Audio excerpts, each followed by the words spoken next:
오늘은 고난은 지나가는 과정일 뿐 목적지가 아닙니다 라는 제목으로 말씀을 전하고자 합니다. 한번 따라해 볼까요? 고난은 지나가는 과정일 뿐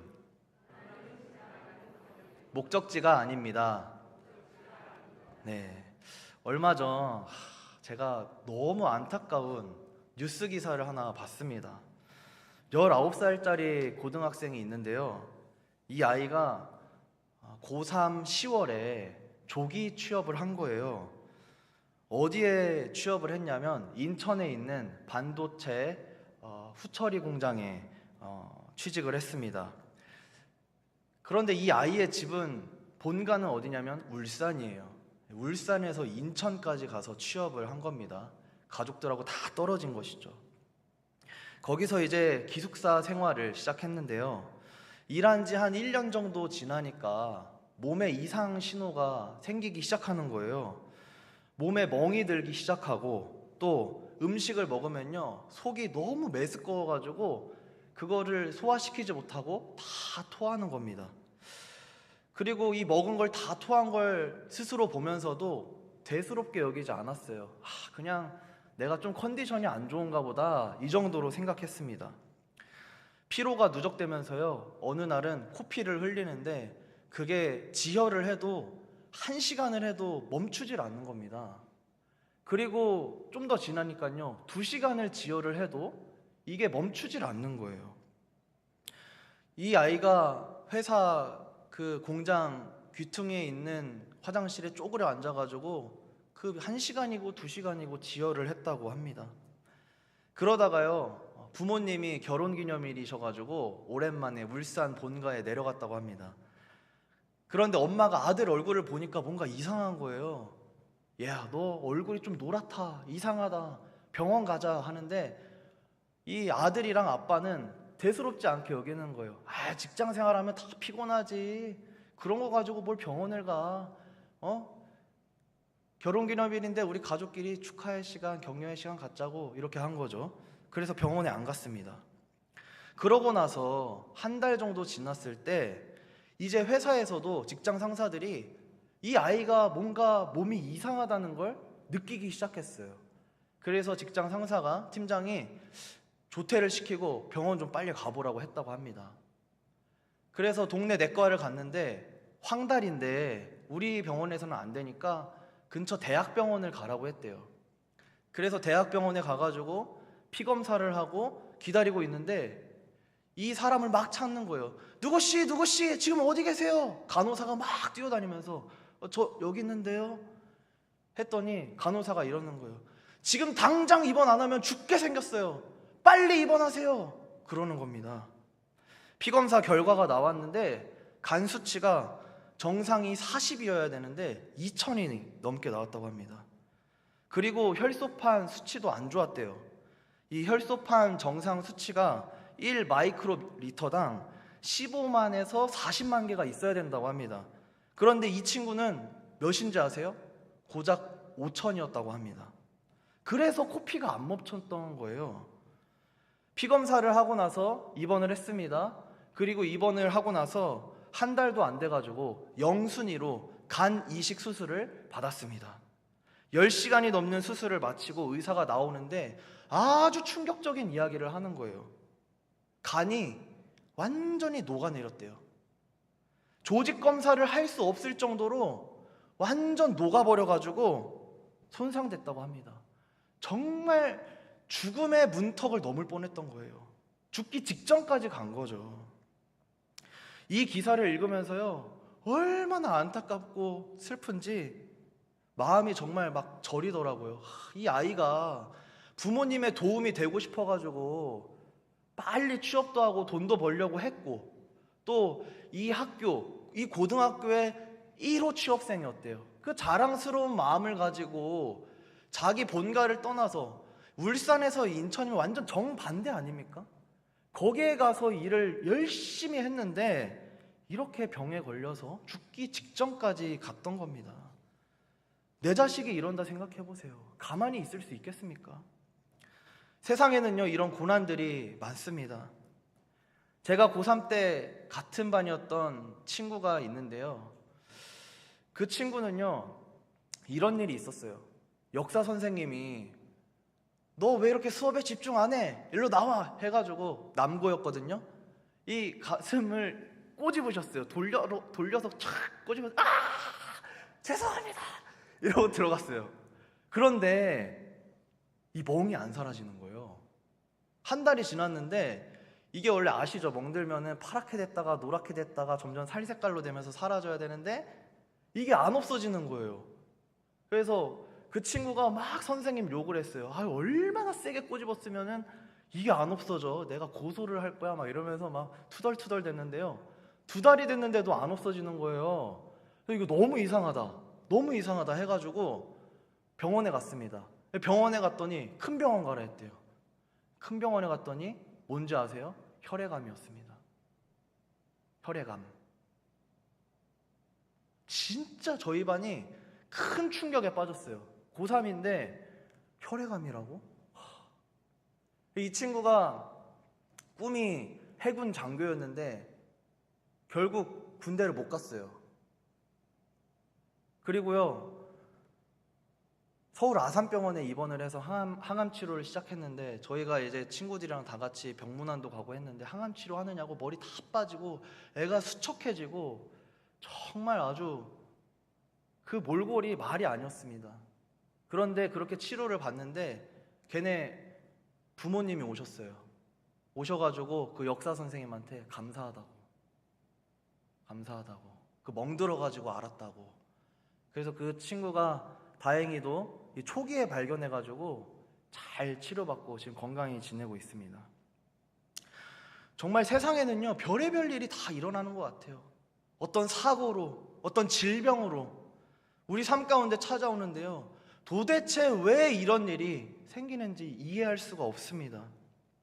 세상에 이런 일이 참 많죠. 세상에 이런 아픔과 고난이 있습니다. 그런데 그뿐인가요? 세상 사람들만 고난을 당하는 게 아니더라고요. 우리 믿음의 사람들도 하나님 아버지께서 분명히 지켜주시고 동행하시고 보호하신다고 했는데 고난이 오더라고요. 믿는 사람이라고 해서 고난이 없는 게 아니었습니다. 오히려 세상 사람들보다 더 혹독하고 더 아픈 고통이 때때로 우리를 찾아올 때가 있다는 것을 보게 됩니다. 세상 사람들은 죄 짓고 잘만 살아가는데 우리 믿음의 사람들은 정말 신실하게 그리고 정직하게 살아가는데도 이런 사고를 당하고 질병을 겪게 되는 것을 볼 때가 있습니다. 오늘 우리가 읽은 말씀인 이사야 43장 2절에도 한번 보세요. 우리 삶이 고난이라는 것을 아주 잘 설명하고 있습니다. 오늘 말씀을 보시면 네가 물 가운데로 지날 때에 라고 나옵니다. 이 물은 고난과 시련을 상징합니다. 또 강을 건널 때에 라고 나옵니다. 장애물을 의미하는 거예요. 또 불을 지날 때에 라고 나옵니다. 이것도 같은 의미입니다. 그렇습니다. 이 말씀에 의하면요, 우리는요, 불 가운데를 지날 때도 있고 물 가운데를 지날 때도 있고 강을 건널 때도 있다는 것을 알 수 있습니다. 이것이 인생인 것이죠. 이런 것처럼 우리 삶 가운데 예측할 수 없는 고난이 찾아올 때가 있습니다. 그런데 여기서 아주 중요한 점이 있는데요, 그게 뭐냐면 바로 지날 때에 라는 단어입니다. 지날 때에 라는 단어예요. 오늘 설교 제목이 뭐죠? 고난은 지나가는 것이고 목적지가 아니라고 했잖아요. 고난은요, 잘 보시면 오늘 성경이 아주 중요한 메시지를 우리에게 주고 있는데 고난은 목적지가 아니라는 거예요. 불꽃에서 거하고 잿더미가 돼서 사라지는 게 우리 인생이 아니고 우리를 삼킬 만큼 거대하고 아주 강력한 불꽃이 기다리고 있지만 그것은 지나간다는 것입니다. 할렐루야. 우리에게 거대한 쓰나미와 같은 우리의 숨을 움켜잡는 거대한 물결이 우리를 덮쳐요. 그런데 그것은 지나가는 것이라는 것입니다.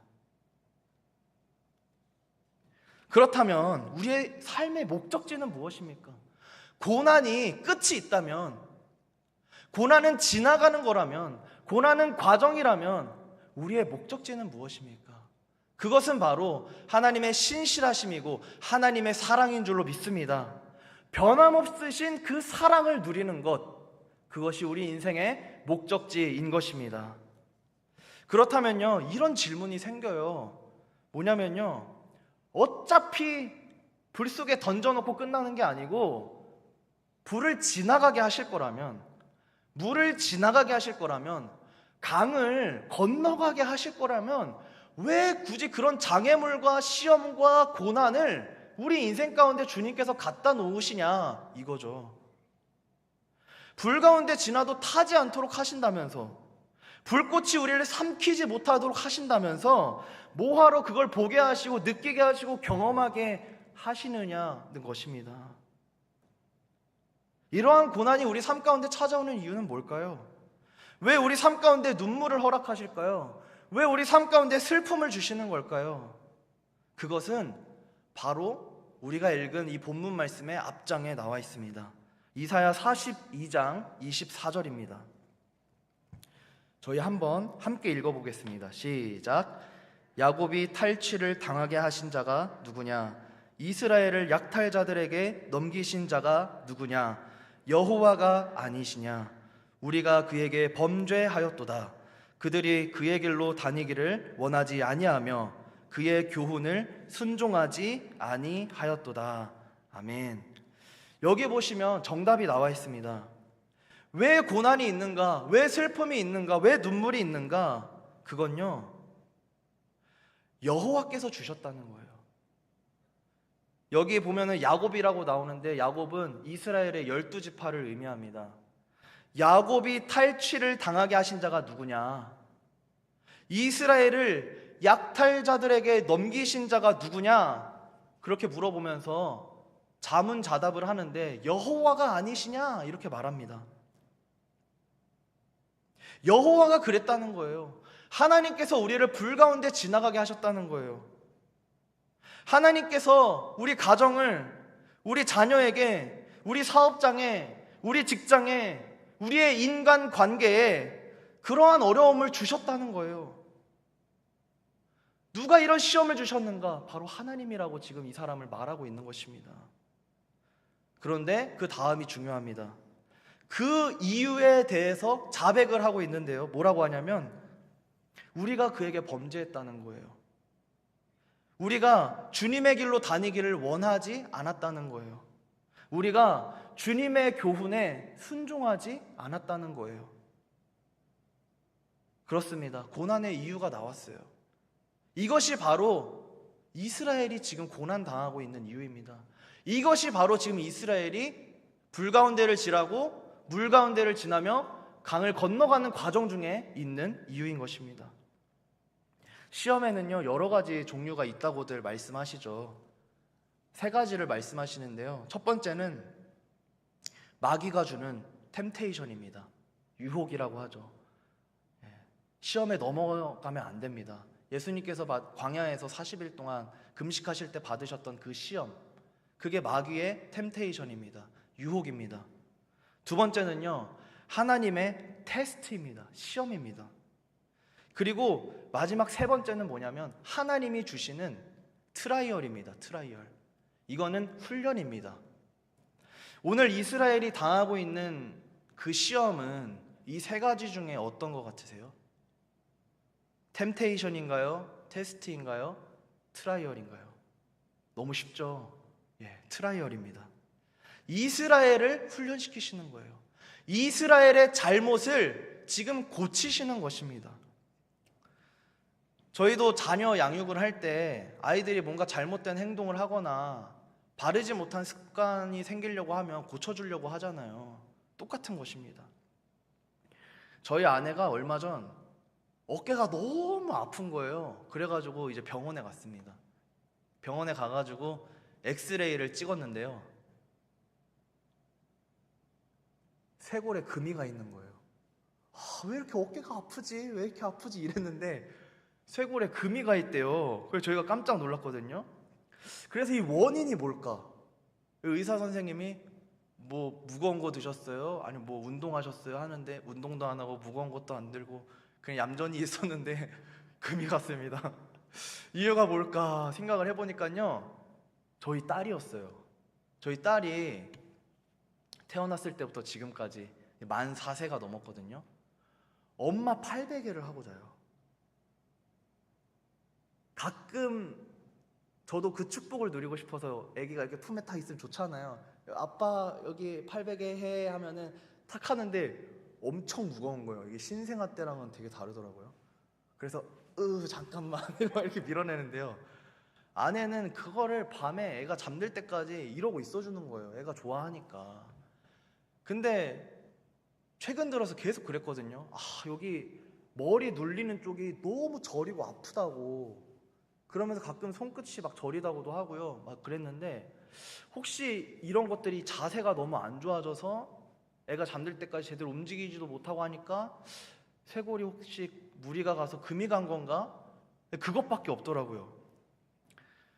근데 이제 이 이야기를 시어머니인 저희 어머니가 알게 됐습니다. 제 입을 놀리지 말았어야 되는데, 이 남편은 지혜가 필요한데요, 그렇죠? 저 입 좀 다물고 있고 말하지 말고 남자답게 탁 가야 되는데, 이 아내가 너무 불쌍하니까 저도 모르게 얘기를 한 거예요. 엄마 막 이러면서. 근데 이번 주에 저희 어머니가 저희 딸을 한번 봐주시러 오셨거든요. 근데 저희 부부가 없는데 교육이 들어간 거예요. 하늘아, 너 이제 엄마 팔베개 하지 마. 싫어요. 팔베개 하지 마. 싫어요. 할 거야. 막 이러는 거예요. 너 자꾸 엄마 팔베개 하면 엄마 아파. 엄마 여기 뼈 부러졌대. 뼈가 탁 부러졌대.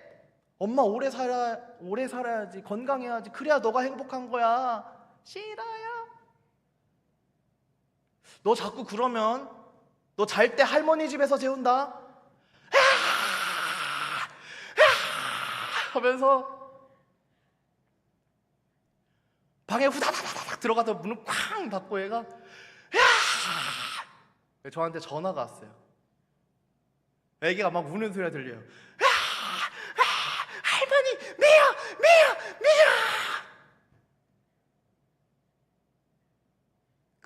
큰 아픔을 우리 아이는 경험을 했습니다. 그리고 어떻게 된지 아세요? 그 다음부터 팔베개를 안 하는 거예요. 그리고 방금 기적이 일어났습니다. 준비 찬양 직전에 카톡이 왔는데, 아기가 잠든 사진을 보냈는데 엄마 품에 자지 않고 거실에 이불 깔아놓고 혼자 잠든 모습을 저한테 사진을 딱 보내면서 너무 귀엽다고 이러는데, 야, 드디어 떨어졌구나 이 껌딱지가. 드디어 쇄골이 붙겠구나, 그 생각이 들었습니다. 그런 겁니다. 자녀가 뭔가 잘못된 습관이 생기려고 해요. 잘못된 길로 가려고 해요. 그러면 고쳐주고 싶은 게 부모님 마음이고요, 할머니 할아버지 마음입니다. 똑바로 살았으면 좋겠거든요. 그것 때문에 손해보지 않았으면 좋겠거든요. 고쳐주고 싶은 거예요. 남의 자식이면 그냥 냅두죠. 그러든지 말든지 네 인생 네가 살아라. 근데 내 자식이고 우리 가족이고 내 손주니까 그러면 안 되는 거예요. 고쳐주는 것이죠. 우리가 하나님의 그러한 터치하심을 받는 겁니다. 42장 24절에서 말하잖아요. 주의 교훈을 따라가지 않았다고요. 그 교훈을 따라가게끔 하나님께서 우리 삶 가운데 터치하시는 거예요. 그게 뭐예요? 우리 삶 가운데 물로 나타나고요, 우리 삶 가운데 불로 나타나는 것입니다. 인간관계의 문제로 나타나요. 사업장의 어려움으로 나타나요. 가정의 어려움으로 나타나요. 자녀의 반항으로 나타나요. 건강의 문제로 나타나요. 그런 것입니다. 이제서야 이사야 43장 2절에 말씀이 이해가 되기 시작하는 것입니다. 왜냐하면 이 불과 물은 누가 준 거예요? 하나님이 주신 거잖아요. 이 물은 어떠냐면요, 우리를 삼킬 듯이 덮쳐와요. 쓰나미예요. 그런데 엄청 세다고 하는데 사실 우리를 죽이지를 못하는 거예요. 왜요? 사랑의 매거든요. 죽이는 데에 목적이 있는 게 아니고요, 우리를 훈련시키는 게 목적이에요. 할머니, 할아버지처럼, 엄마, 아빠처럼. 그게 목적이기 때문에 막 거창해요. 하나님의 진노가 막 세요. 우리 죽일 듯이 와요. 근데 사실은 요만한 거예요. 사실은 우리의 생명을 뺏어가시는 게 아니라 사실 우리를 살리는 것입니다. 우리의 모든 것을 다 태워버려가지고 완전히 잿더미로 만들 것 같은 화마가 우리를 덮칩니다. 하지만 태우지 않아요. 왜요? 그 불꽃은 하나님이 주신 훈련이기 때문입니다. 부모가 사랑의 매를 들고서 아이를 죽일 듯이 패는 게 아니고 겁을 주면서 고쳐질 만큼만 때리면서도 사실은 내 마음이 더 아픈 것처럼요, 사실은 하나님도 동일하신 거예요. 하나님이 아프신 거예요. 때려도 이스라엘이 바뀌지 않고 훈련시키고 해도 바뀌지 않는 그 모습, 우리 엄마 아빠 된 우리의 모습이잖아요. 하나님도 동일하셨던 거예요. 고쳐주고 싶어 하셨던 거예요. 근데 어때요? 인간은 절대로 바뀌지가 않습니다. 절대로 고쳐지지 않아요. 그래서 하나님이 하신 게 뭐죠? 바로 십자가입니다. 더 이상 때릴 수가 없는 거예요. 더 때렸다가는 완전히 죽게 생겼어요. 애가 때리는 것으로 바뀌질 않는 거예요. 매로는 더 이상 안 되는 거예요. 그래가지고 하나님이신 그분께서 스스로 자기 자신을 십자가에 들이심으로써 우리의 모든 죄악을 다 짊어지셨던 것입니다. 사망 권세에서 우리를 해방하신 것입니다. 할렐루야. 그게 바로 하나님의 사랑입니다. 우리는 본질상 진노의 자녀입니다. 하나님을 화나게 하는 일이 많아요. 그런데 우리가 그 사랑을 정말 받았다면, 그 사랑이 우리 마음속에 있다면, 품고 있다면 언제까지 우리가 범죄할 수 있겠습니까? 그 십자가 사랑을 기억하면서 삶의 한 절이라도, 우리 삶의 전체 부분은 다 그러지 못할지라도 잠깐이라도, 그 일부라도, 그 한 절이라도 주님을 닮고 싶고 주님을 기쁘시게 하고 싶은 것이 자녀된 우리의 삶이 아니겠습니까? 주님의 신적 속성이 여러 가지가 있는데요, 그 중에 하나가 뭐냐면 바로 신실하심입니다. 신실하심. 저는 이걸 너무 좋아해요. 왜냐하면 제가 고난당했을 때 제가 의지할 수 있는 건 주님의 신실하심 하나였어요. 주님은 신실하시죠. 주님은 약속을 지키시는 분이시죠. 주님은 버리지 아니하시는 분이시죠. 그걸 제가 붙들 수밖에 없었어요.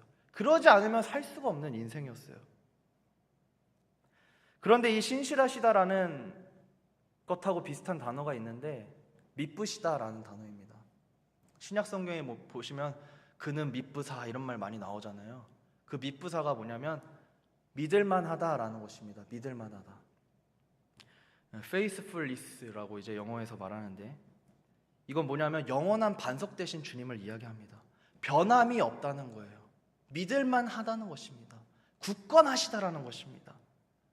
주님은 변함없이 우리를 사랑하시고 우리와 함께하고 계시다는 거예요. 이사야 43장 2절에도 보세요. 오늘 읽은 말씀. 너가 물 가운데로 지날 때에 내가 너와 함께 할 것이라. 그 고난을 당할 때, 그 물을 만나고 그 불을 만났을 때 내가 너와 함께 할 것이라, 그렇게 말하고 있지 않습니까? 그런데 때때로 우리는 주님이 변하시는 것처럼 느낄 때가 있어요. 마치 버림받은 자식처럼 주님 정말 계신 거 맞아요? 이런 의문이 들 때가 있습니다. 그 이유는 뭐냐면 하나님이 변하신 게 아니고 내가 변한 겁니다. 하나님은 여전히 그 자리에 계시는데 내가 바뀐 거예요. 내가 떠난 거예요. 제가 이번 주 목요일에 전도 폭발을 훈련을 받으러 서울에 다녀왔습니다. 신청해 주신 분들 감사드립니다. 이제 고속도로를 타고 스타리아를 타고 쫙 가는데 서울에 있는 롯데타워가 보이는 거예요. 야, 크다, 멋지다. 그런데 이제 가까이 갔습니다. 수서역 쪽에 왔어요. 근데 그 거대하고 어디에서나 보였던 롯데타워가 안 보이는 거예요. 왜 안 보이냐면 그 앞에 30년이 된 현대 어떤 상가 하나가 있는데 그게 딱 가리고 있더라고요. 가까이 가니까 상가가 너무 높게 보이는 거예요. 그 뒤에 있는 롯데타워가 안 보이는 것이죠. 롯데타워는 늘 그 자리에 있습니다. 움직인 건 누구예요? 저입니다. 나의 시야를 방해하는 장애물 때문에 그게 안 보이는 거예요. 멀어지면 다시 보이고, 가까이 갔을 때 장애물이 있으면 또 안 보이고, 장애물 사이사이로 가면 다시 보이고, 그런 것이죠. 롯데타워가 안 보인다고 해서 우리 중에 누구라도 누가 옮겼네 이런 사람 있습니까? 그럴 만한 능력이 있으면 좋겠습니다. 아무도 없죠. 늘 그 자리에 있다는 걸 알아요. 우리 가려진 거지, 안 보이는 거지 생각하지 않습니까? 비가 오나 눈이 오나 밤이 되나 아침이 되나 그 자리에 있다는 걸 우린 다 알아요. 주님도 마찬가지입니다. 주님은 항상 그 자리에 계십니다. 우리가 주님과의 관계가 멀어졌다가 가까워졌다가 하면서 때때로 주님이 변하는 것처럼 보일 뿐이에요. 주님은 변함 없으신 줄로 믿습니다. 그래서 이런 찬양이 있잖아요. 주님은 산 같아서 여전히 그 자리에 계셔. 눈을 들면 보이리라 날 위한 그 사랑. 그렇습니다. 이제 말씀을 정리하고자 합니다. 여러분 혹시 유튜버 중에 골방 라이브 김상진 찬양사 아세요? 모르시나요? 네. 골방 라이브라고 해가지고요, 피아노 한 대 딱 갖다 놓고 뒤에 스탠드 조명 하나 켜놓은 다음에 남자분이신데 반주를 기가 막히게 잘하세요. 하면서 노래를 부르는데 완전 꿀성대입니다. 그래서 그 찬양 딱 듣고 있으면 주님이 제 옆에 오신 것 같고 막 눈물이 막 나요. 조회수도 막 몇십만입니다. 근데 이분이 이제 결혼해가지고 아내가 있으시거든요. 그런데 이 아내분에게 상처가 있더라고요. 어떤 상처냐면 이 아내가 어렸을 때 7살 때 아내의 아버지께서 당뇨병으로 돌아가셨대요.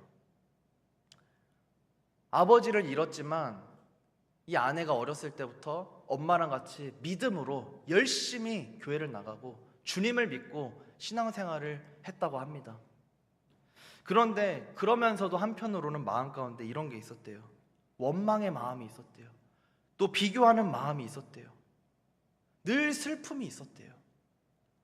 그러던 중에 정말 가슴 아픈 일이 일어났는데 그게 뭐냐면 본인도 성장의 과정 중에 당뇨에 걸린 거예요. 아버지를 뺏어간 당뇨가 나에게 찾아온 거예요. 그 죽음에 대한 공포와 또 하나님 당뇨예요? 그 원망이 내 안에 가득 차기 시작했대요. 그러면서 하나님께 이렇게 울부짖으면서 기도했대요. 하나님, 우리 가족은 언제까지 이렇게 아파야 돼요? 왜 이렇게 아파야 돼요? 왜 이렇게 남들보다 더 큰 아픔을 겪어야 돼요? 라고 원망의 기도를 토해내듯이 쏟아냈다고 합니다. 그런데 그랬던 이 분이 이제는 뭐라고 고백하냐면 불행할 이유가 없는 인생이다, 이렇게 고백한다고 합니다. 이분의 당뇨가 나았을까요? 아내의 아버지가 다시 살아났을까요? 아니요. 여전히 아버지는 안 계시고요, 여전히 당뇨로 고생하고 있어요. 그런데 어떻게 이렇게 고백할 수 있죠? 어떻게 불행할 이유가 없는 인생이라고 고백할 수 있죠? 내가 변한 거예요. 내 주변의 상황과 환경은 하나도 바뀌지 않았어요. 그러나 예수님이 그 인생 가운데 찾아오신 거예요. 그 마음 가운데 들어오신 거예요. 예수님이 인생의 주인이 되어 주시니까 바뀐 것입니다. 누가 바뀐 거예요? 내가 바뀐 거죠. 하나님의 훈련이 끝난 것입니다. 고난은 목적지가 아닙니다. 고난은 과정인 것입니다.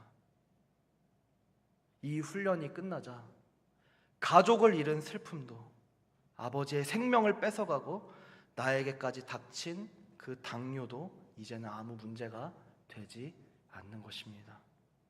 눈물이 변하여 기쁨이 된 것입니다. 이것이 복음인 줄로 믿습니다. 이러한 은혜가 저와 여러분의 삶 가운데 넘치기를 주님의 이름으로 축복합니다. 축복합니다. 기도하겠습니다. 사랑이 많으신 아버지 하나님, 고난의 과정을 지나는 지금 이 순간에는 하나님의 뜻을 알 수도 이해할 수도 없지만 이것이 목적지가 아니고 과정인 줄로 믿습니다.